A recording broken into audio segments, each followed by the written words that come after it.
John 11:17-37. On his arrival, Jesus found that Lazarus had already been in the tomb for 4 days. Now Bethany was less than 2 miles from Jerusalem, and many Jews had come to Martha and Mary to comfort them in the loss of their brother. When Martha heard that Jesus was coming, she went out to meet him, but Mary stayed at home. "Lord," Martha said to Jesus, "if you had been here, my brother would not have died. But I know that even now God will give you whatever you ask." Jesus said to her, "Your brother will rise again." Martha answered, "I know he will rise again in the resurrection at the last day." Jesus said to her, "I am the resurrection and the life. The one who believes in me will live, even though they die. And whoever lives by believing in me will never die. Do you believe this?" "Yes, Lord," she replied. "I believe that you are the Messiah, the Son of God, who is to come into the world." After she had said this, she went back and called her sister Mary aside. "The teacher is here," she said, "and is asking for you." When Mary heard this, she got up quickly and went to him. Now Jesus had not yet entered the village, but was still at the place where Martha had met him. When the Jews who had been with Mary in the house, comforting her, noticed how quickly she got up and went out, they followed her, supposing she was going to the tomb to mourn there. When Mary reached the place where Jesus was and saw him, she fell at his feet and said, "Lord, if you had been here, my brother would not have died." When Jesus saw her weeping, and the Jews who had come along with her also weeping, he was deeply moved in spirit and troubled. "Where have you laid him?" he asked. "Come and see, Lord," they replied. And altogether, Jesus wept. Then the Jews said, "See how he loved him." But some of them said, "Could not he who opened the eyes of the blind man have kept this man from dying?" The good news of Christ. And altogether, praise to you, Lord Jesus Christ. Okay. Hi, everyone. And hi, Joanna. Hi, Flo. It's so great to be together with you again right now. I have just been so thankful, just feeling really thankful for this time that we've had together over the past 2 weeks now. And our conversation last week just felt so rich. And you were telling me that you had some conversations with people in your breakouts, and just the conversation kept going. Yeah. And so I just feel really thankful that we get to continue the conversation today. And I know that through our time together this week, God has brought a lot of healing, a lot of Oh my healing. word. Yeah. So I'm so thankful that I got to walk with you, and that you walked with me, and that we have been together in this time, and that I wasn't alone. Yeah. So yeah, which is kind of what this whole passage is about, really, which feels like such one of those obvious God things where it's like, oh, so it was a passage about Jesus not wanting his friends to grieve alone. So God set it up so that you and I would be able to process stuff so that we didn't have to grieve alone. Oh yeah, that seems like something God would do. yeah. Seems obvious now. But hindsight, yeah. I feel like I just gave a spoiler away, but anyway. No, it was a good one. Yeah, so why don't we continue the conversation? Yes. Let's. Yes, let's.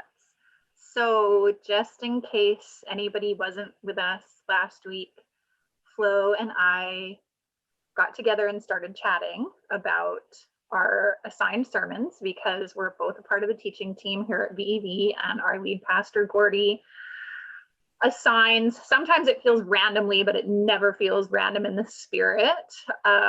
Okay, we're working our way through the Gospel of John. Great. Joanna, you're going to do the first 16 verses of John 11. Flo, you're going to do the next chunk, John 11. And we got together and started talking about this idea, the fact that this story was really precious to both of us, and that for both of us, this story, like these Bible verses, had been connected to really poignant times of ministry in our lives. And so we met together last week when I was meant to be teaching, and we prayed together and we did a Lectio Divina over the reading together. And for those of you who don't know, it's just a fancy schmancy way of calling it divine reading, where we basically read it a whole bunch of times and then had different approaches to listening and had different things come out. And so our last week's sermon was more of a conversation where Flo asked me 3 questions based out of what she heard me share when we meditated on this verse together. And so this week, it's my turn. So Flo is a little prepared. We're kind of doing a combination of some preparation and some improv. All right, so Flo, my first question for you today. Oh, and if you're watching this on YouTube, I don't have it written down. Do you remember the verses? John 17 to, is it 37. 37, okay. And if you're in service with us, somebody just read that. If you're not, you might want to read that so you know what we're talking about. So when we got together on Tuesday and meditated on this, my first question is not very articulate because you were saying things that were so smart that I was writing all these things, but my don'ts don't make a lot of sense. But essentially, what I was writing first says confusion, and then it says points us to resurrection, propels us forward, continuity, communion. Loss can move us forward. We're pushing towards something. So it was all this language about loss moving us forward or moving us towards something. And when I was looking back at my notes, I was like, wow, that seemed like I was really super inspired by what she was saying. But I don't actually remember an articulate question. So do you remember what the Spirit highlighted to you that I got so excited about, where I was like, yes, yes, it's propelling us forward, but I don't actually remember the thing? Does it ring a bell for you? Yes. Great. Yes. Glad. Yeah, hopefully it can stick better this time. I'm so excited. No, I love it. Obviously something I was very passionate about because I wrote a lot of notes, but I went back and was like, what about propelling us forward? Because I want to know. Yeah, so I think I was talking about how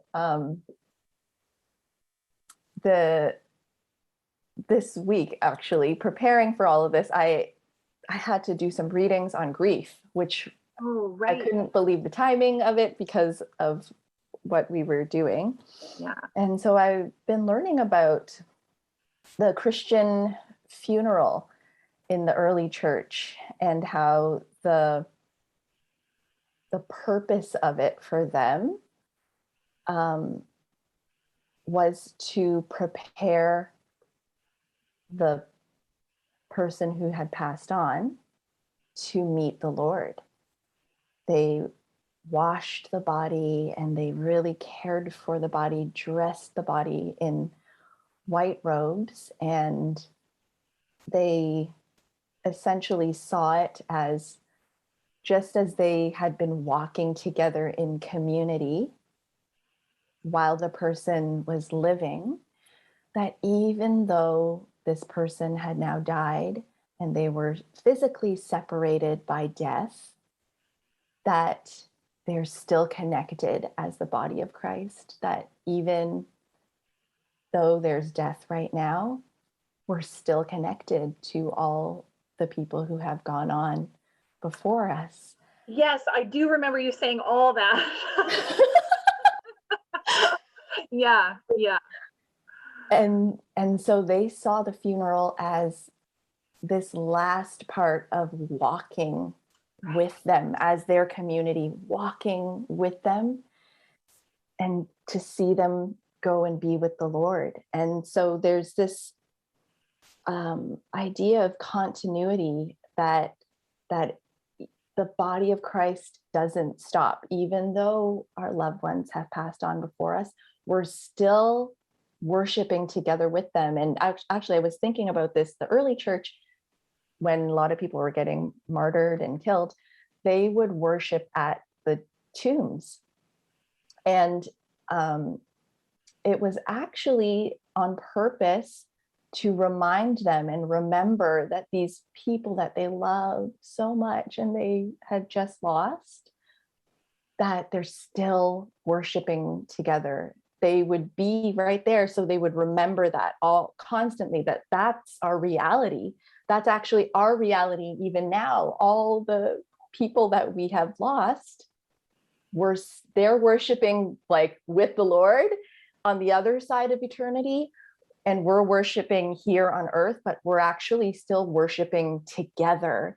And I think I never heard any of this before. Wow. But I just thought this is so profound, and I think like a necessary thing to remember, because it keeps our eyes on the bigger picture of like what we're hoping for, what we're living for, that we're being propelled forward, these longings that we have to see those ones that we've lost is very appropriate. It's actually, I think, how we should feel. And we're just hoping, it increases our hope and our desire to see them and to see the Lord, and just reminding us of like, that's what we're living for. That's what we're going towards. So yeah, I think that I love that. And I loved that story of the thing. So that totally makes sense that I was like writing all that down, but I couldn't remember. I love the connectedness to that.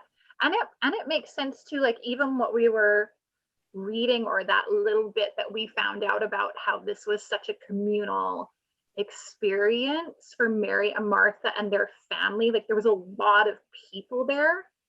Like this story that we imagine, like just Mary, just Martha, like noticing or just filling in those blanks of like John says, there was a lot of people there. And then everyone noticed when Mary got up and left, and everyone, like, and people would have been bringing, like, that makes sense that then that evolved into that early church practice. If it was coming out of this Jewish idea of sitting Shiva, like it would have just colored that, like it would have just illuminated that idea of grieving in community and everyone being together. Like, I just feel like this story just sets the stage for what you're describing. The early church then went on. That's what their funerals looked like, because it was such this communal event. But I love that idea of worshiping, and yeah, it's a good reminder. Yeah, it kind of like gets us out of, I mean, we also need to be present in the moment, obviously, but I think sometimes our lives can be so much, and there's just so much suffering and pain, and it's also good to remember the bigger picture, and to know that like there's a day when death will be no more, suffering will be no more, tears will be no more, and loneliness will be no more. Yeah, you won't be navigating that alone, right? It's been so hard, the isolation, right? Being able to grieve together. Yeah. Sweet. Okay, can I ask you the next question? Yes, Does that feel like an okay place to stop? it does. Okay, so it actually continues on because, of course, this is about grieving. And so one of the things that really stood out to me that you shared when we met the other day was that you said the fact that Jesus is grieving so openly with his friends in this passage, that it's often referred to showing Jesus's humanity, but that you had thought, or that you had heard taught, and that you loved the idea that what it actually shows is his divinity. And I wanted to hear you say more about that. Yes, thank you. It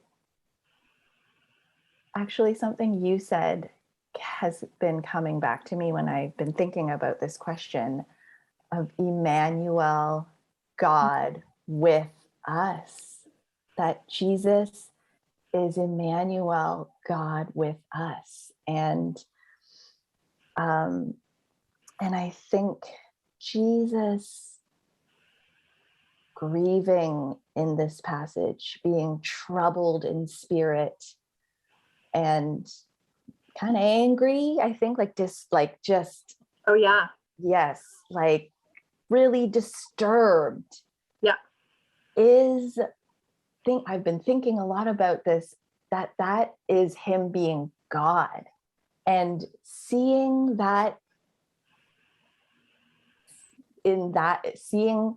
Jesus as God doing those things and acting that way and feeling those things, I think is so powerful and is showing us who God is, and that he is a God who does get angry. He does get very sad. He weeps. He suffers. He feels pain. He's hurt.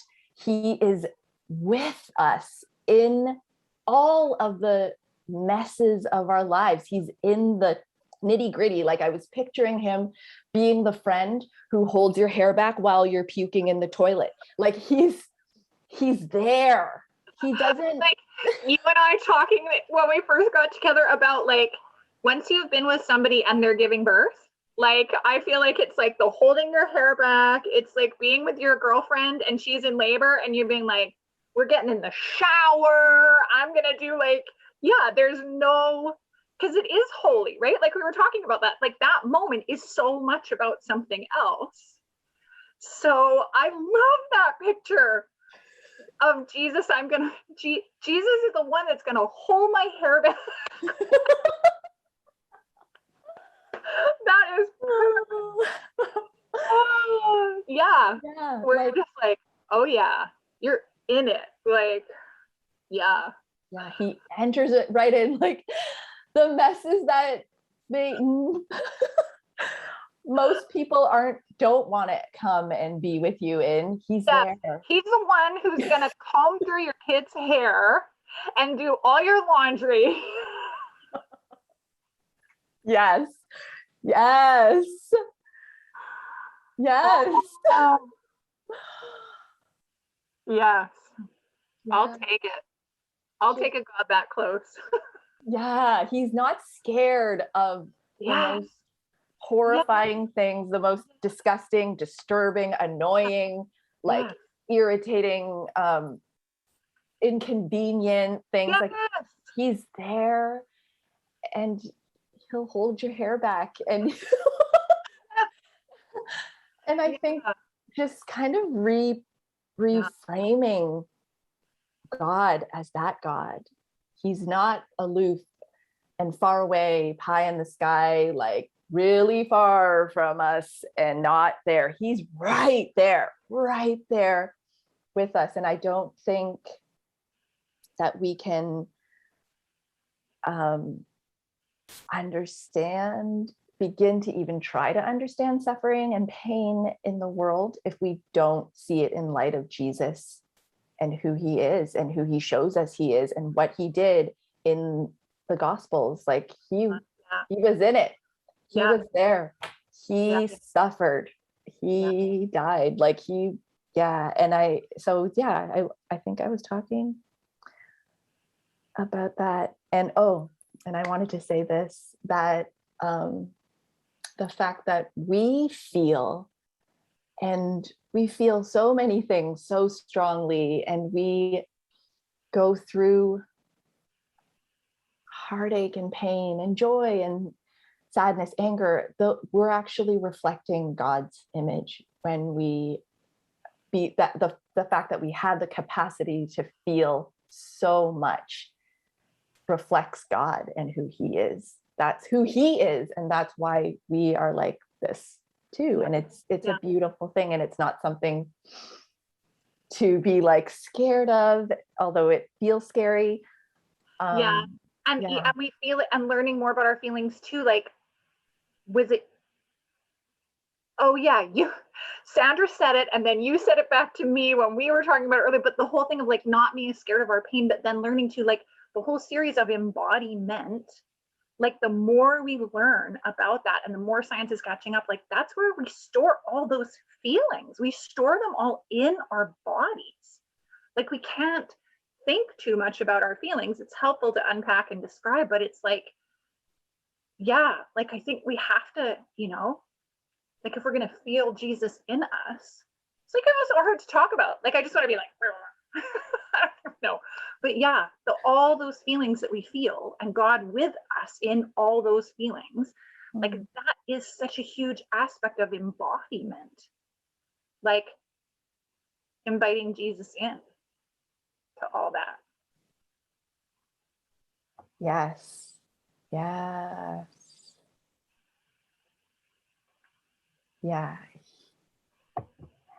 You're so smart, Flo. No, I'm not. You're saying so much smart stuff. Okay, I have another thing I want to ask you about. Does it feel like a good place did you have more thoughts about the last thing, or is it a good time for the next? No, this is good. I feel like you've now said things that I need to go and think about later. Next in our 7-part series, where we just keep saying stuff. This series alone. Sorry, everyone. We're still doing sermon prep. We meet once a week now. I love it. Okay. This last one, I think is like the thing. Like this, I know obviously you and I, we really felt God moved in us when we were meditating the other day.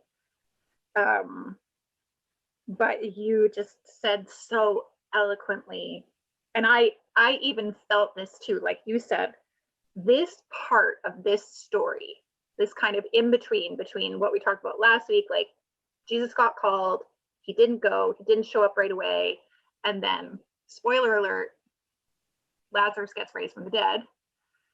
This piece in between of the conversations where they get together and they all grieve.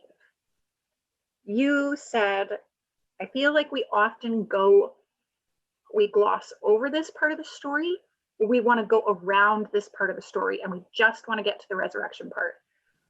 But you said you felt like God was calling us, and I think you said calling us as a community even, like the sense was as we process, like it wasn't just you and I. Know there was some really personal things for you, and you and I really felt it as we processed it, but the sense was that for our community, God wanted us to go through this story. Can you say more about that? I thought that I just was like, dang, that's a thing, and wrote it down. But I'm just wondering if you have more thoughts about what does it mean that we don't go around this chunk of how they grieved as friends first before this part that we did. I remember I even said to you too, like, we get this part and then we have to stop. Like, who gets to preach the next part? Like, that was totally the conversation at the beginning. So I admit I was fully like, what? We don't even get the end. We're just preaching the middle. That was totally it in the end, wasn't it? Yes. Yes. Well, it's funny because you had said that.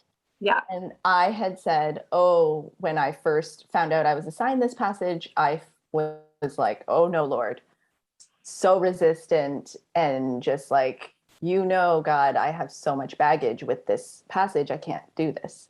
Oh. And God knew what he was doing and that we weren't supposed to pass over it and that we have to go through it like you were saying. And I think I will share just a bit of my story because I think that it just is what I know of. I didn't want to assume that you would, but if you feel like you could, it really touched me. So,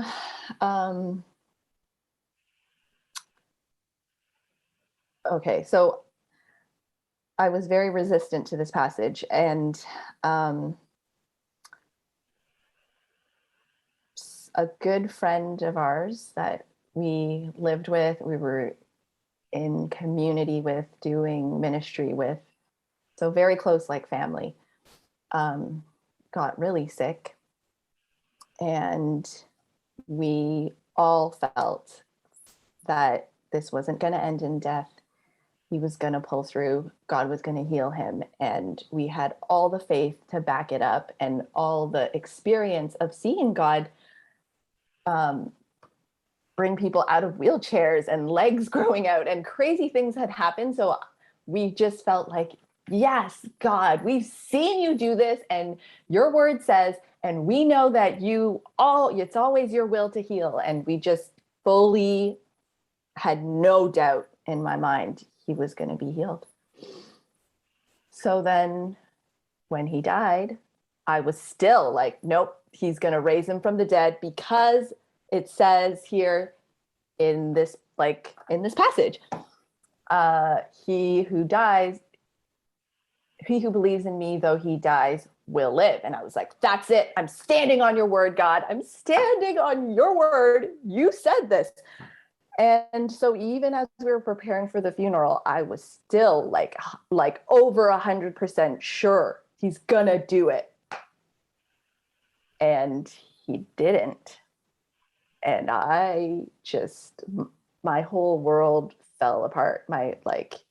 This was such a foundation of like my faith in God even. And like, I just didn't know where to go or what to think or what to believe. Like I was so disoriented and just didn't understand. But at the same time, there was no permission to question, because like it's somehow still is true, or like there was no room to question. And so since coming to Vancouver, a lot of our time has been finally learning to question. Wow. And finally realizing we can question, that we need to question. And this Mary and Martha, but especially Martha and her just like aggressive running up to Jesus, like, if you had been here, he wouldn't have died. And just like their expectation of what he was supposed to do. And I just resonate with her so much. Like, this is what you were supposed to do and you didn't do it. Yeah. And then, but going beyond that and doing the Martha, like just being real with him. And even those like kind of scoffing people at the end, well, he opened the eyes of the blind man. Couldn't he have kept this man from dying? As much as like they are not painted in a very good light, but I think there's permission again to just question and ask and doubt that God is bigger than our doubts and questions, even though like most like scary things that we're not supposed to think, he can handle it. And it's just been such a long journey of, even I was telling you, songs I couldn't sing. I realized I couldn't sing anymore. And I was like, what do you mean you're never going to let me down? You let me down. It took me a long time to get to the place to be able to say, you really disappointed me. I'm disappointed in you. Even now I'm like, oh, but like, it's okay. He can handle it. He wants us to say these things to him. I think this passage gives us that permission. All the Psalms, so many Psalms give us that permission. And I was actually thinking about this too, like with our kids, we want them to come and tell us things, even if it's like things that scare us, or that we actually like, no, we want to hear it. We do. We want them to tell us everything, and I think God's like that too. He's like, come to me, like with all of this. And even if it's something you wish they weren't feeling, like you're like, I wish you didn't feel, not like you want them to change, but it's just so painful that they're going through it. You still want to know. Yes. Yeah. Yeah. And they can trust us with it. Yeah. We can handle it. And I think that's been a huge thing in my journey, is learning that for myself, and then learning to say that to my kids, and trusting that God will help me, because I grew up so much in a family that was so positive that I really was afraid of emotions. And there are times where I still do get scared, like particularly by anger, but there are times where I think, oh, it's too much, or I don't. And learning to say, like, it's not too much. I can listen. And I've had to tell myself that. And then I've also had to say that to my kids, like, it's okay. There's nothing you can say that's going to scare me away.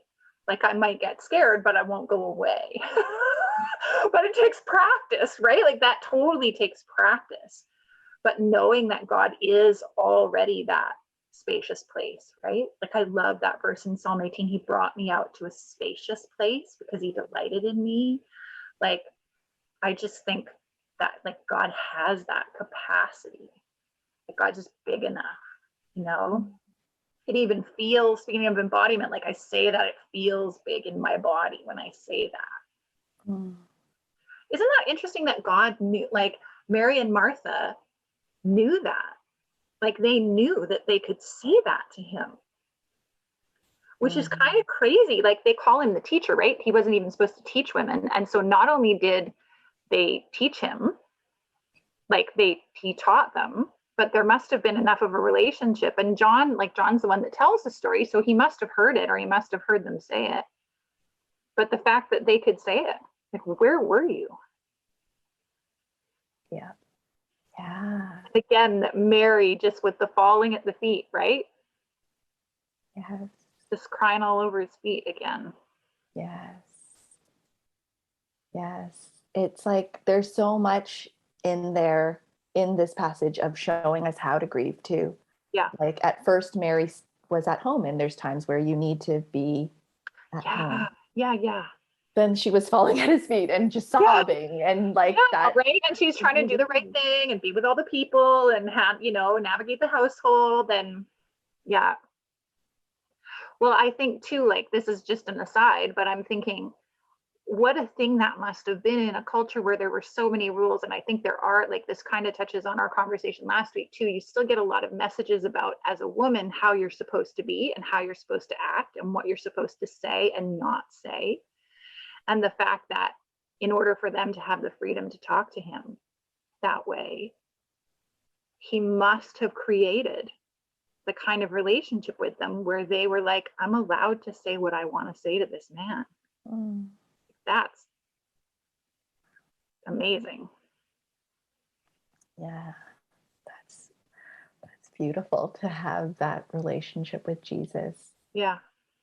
And the permission to talk to him like that, the permission to grieve. Like, I feel like for me, any negative emotions was just like not allowed at all. So it's taken me a long time to learn to cry and to embrace the tears. And we're talking about like letting the tears are a gift, that tears wash us, tears bring healing. And somebody told me one time, like, if the tears come, don't hold them back. It's a gift. Let them flow. And I've really, really tried to live by that because I don't want to waste those tears. Now I've stuffed down enough of them my entire life. Yeah. And I just think that it's so significant. I was just reflecting this morning how I got to go through this passage that was so scary for me.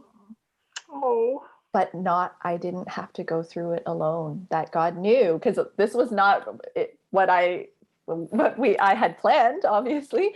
Yeah. And that, just like in your question you were asking, just I think that God's inviting us right now. We've talked a lot in our services of just hard times that we're all going through, and that I really felt that, just like for me, being able to walk through not alone, that it's a time that we can grieve together, that God wants us to make space to grieve, that there's permission to grieve, there's permission to question, there's permission to doubt together. You quoted, I'm going to butcher this quote, about somebody saying the neighborhood of my mind is too scary to walk alone. Yeah. And I don't remember the exact quote either, but Anne Lamott basically saying, like, sometimes my neighborhood's not a safe place to walk around in alone. Like I need to be there with somebody else. And yeah. I think there's a time to grieve, and I feel like that time is right now, and that we can do it together. And you also said this, that there would be no resurrection without the grieving, that the grieving had to happen first. And like we had already said, trying to like gloss over it, pass around it, I think we're called to walk through it, even though it's scary and hard.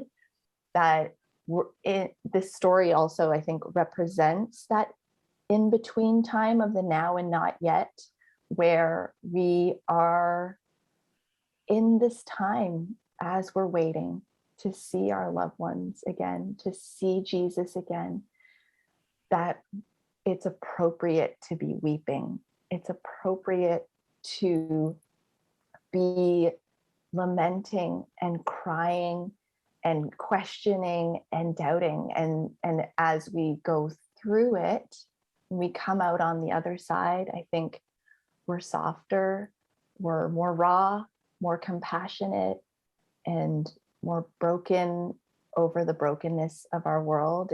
And we're okay if we don't have the questions that we wanted. But I think, there's something important that is just necessary to go through it. Yeah.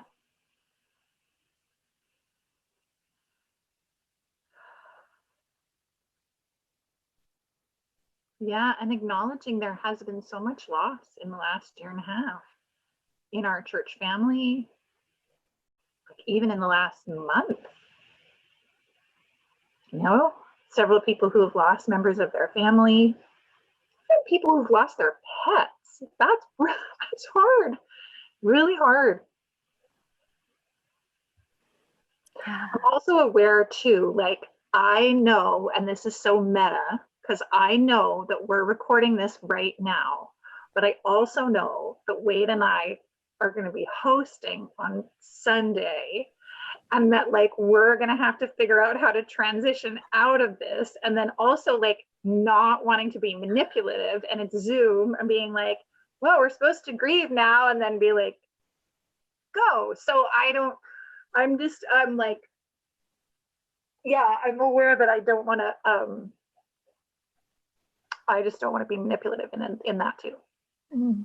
You and I, well, I think maybe the thing would be to just say what happened. So you and I were reading through this gospel for a third time.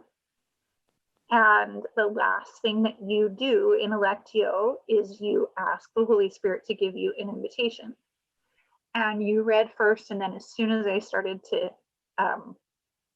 read for the third time, I felt the Spirit of God, just the thought was really big in my body, was the invitation was to literally lie down like Mary and cry.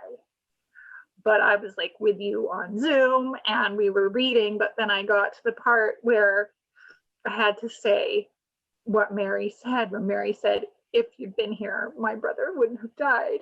And then I just started to cry. And by the time we got to Jesus wept, ah,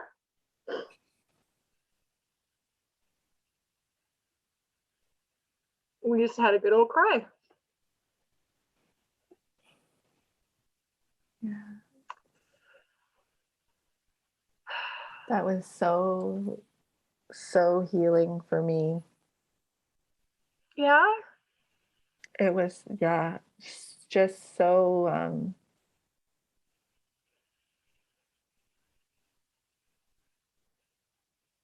what I needed.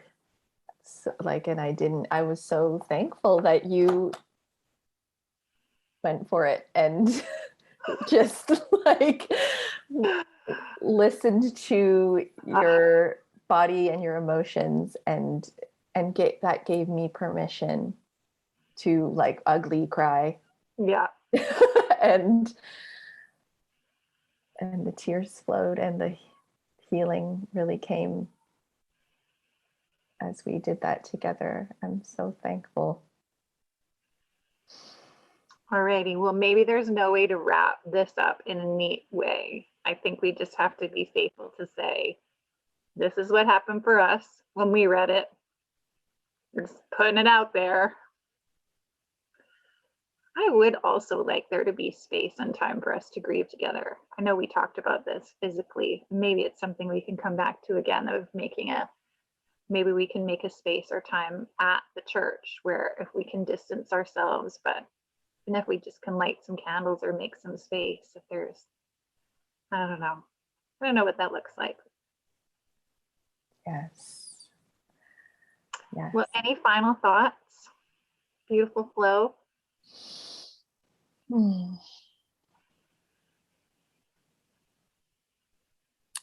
The only little thought I had when you were talking about grieving and like the loss of pets, and I think it's not even just the people who have died or pets who have died, but other things that we've lost as well. And I think that these losses, no matter how big or small, are not insignificant by any means, and that they are worth grieving. That was the only other thought I had. Well, I think that's a good thought. I'm going to resist the urge to try and say more. It's a pleasure. And now back to me in the service.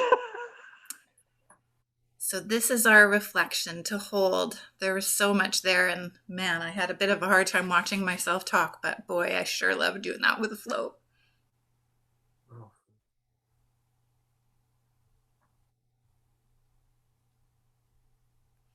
So this is our reflection question here. Reflect on how longing for those we've lost draws us forward and fills us with hope to when there'll be no more suffering and we'll be with the Lord. And the option is reflecting on the permission that you have to grieve.